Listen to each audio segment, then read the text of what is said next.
لوگوں میں ایک رواج چل پڑا ہے کہ تراویح تو نفل عبادت ہے، پڑھو بھی ٹھیک ہے نہ پڑھو بھی ٹھیک ہے، حالانکہ ایسی کوئی بات نہیں ہے۔ یہ بالکل غلط بات ہے کہ صرف نفل ہے، ایسی بات نہیں ہے۔ اگر یہ صرف نفل ہوتی تو رسالت مآب علیہ الصلوۃ والسلام کیوں اس کا حکم فرماتے اور اس کو ادا فرماتے؟ اچھا، یہاں پر بھی میں ایک ڈاؤٹ کلیئر کرتا جاؤں۔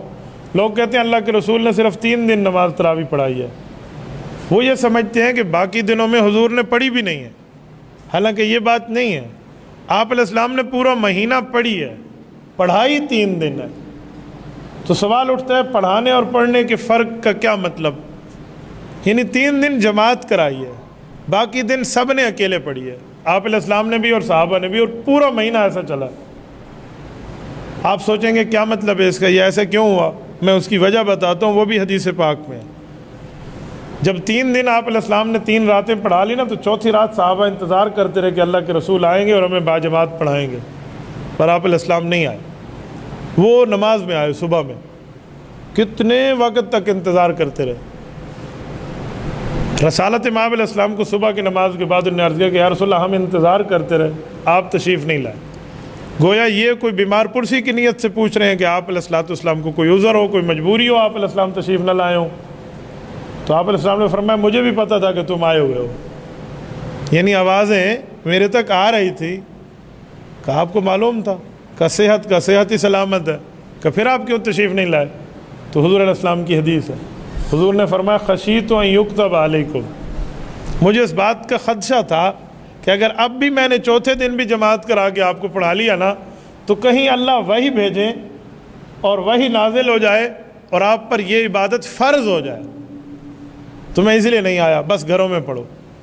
اب لوگ اس حدیث کو اٹھا کر کہتے ہیں کہ حضور پاک علیہ السلام نے تو 3 دن پڑھی۔ جی نہیں، حضور نے پورا مہینہ پڑھی، 3 دن صرف پڑھائی تاکہ فرض نہ ہو۔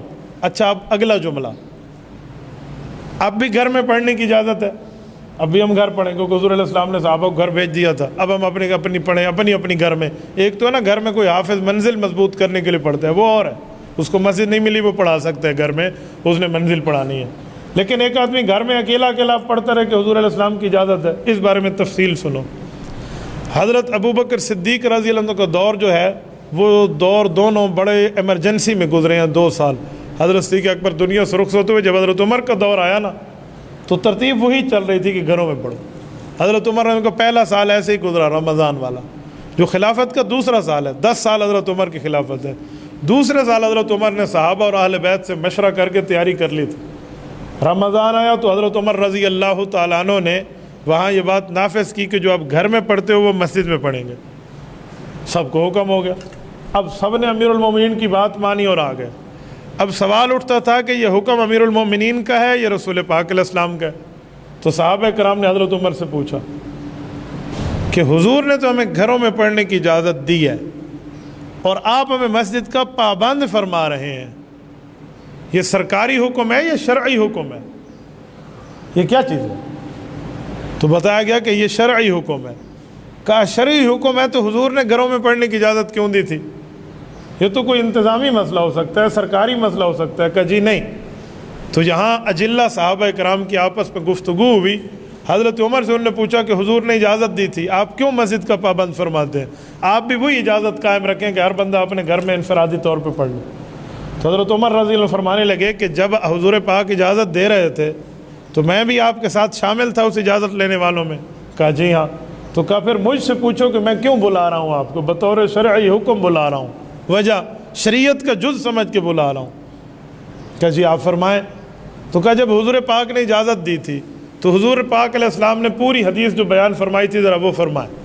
تو سب صحابہ نے پورا واقعہ سنایا کہ ایسے بیٹھے رہے، آپ علیہ السلام نہیں تشریف لائے۔ اگلے دن پوچھا، حضور پاک علیہ السلام نے فرمایا مجھے پتہ تھا تم آئے ہوئے ہو، لیکن میں جان بوجھ کے تمہیں پڑھانے نہیں آیا، بس انفرادی جو آپ پڑھ رہے تھے، اب گھروں میں جا کے پڑھو۔ تو کہا حضور نے آگے کیا فرمایا؟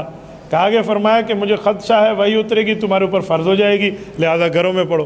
حضرت عمر نے فرمایا 1 منٹ رک جاؤ، یہ جو جملہ ہے کہ خشیت ان یکتب علیکم، مجھے خدشہ ہے وہی اترے گی فرض ہو جائے گی تم پہ، یہی میری دلیل ہے آج بلانے میں۔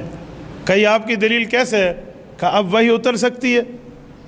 کہ اب تو نہیں اتر سکتی، اب تو رسول اللہ دنیا سے تشریف لے گئے، اب تو ختم نبوت ہے۔ کہ جب وہی نہیں آ سکتی تو گویا حضور نے اشارہ کیا تھا کہ نماز مجھے بہت محبوب ہے، میں اسی لیے چوتھے دن کی جماعت نہیں کراتا، وہی اترے گی۔ تو پتہ کیا چلا کہ جب میں دنیا سے چلا جاؤں پھر وہی اترنا بند ہو جائے گا، پھر مسجد میں آ کے پڑھ لینا۔ تو صحابہ کرام نے کہا اللہ اکبر، جہاں آپ کی سوچ پہنچی وہاں عام بندے کی سوچ تو نہ پہنچ سکے۔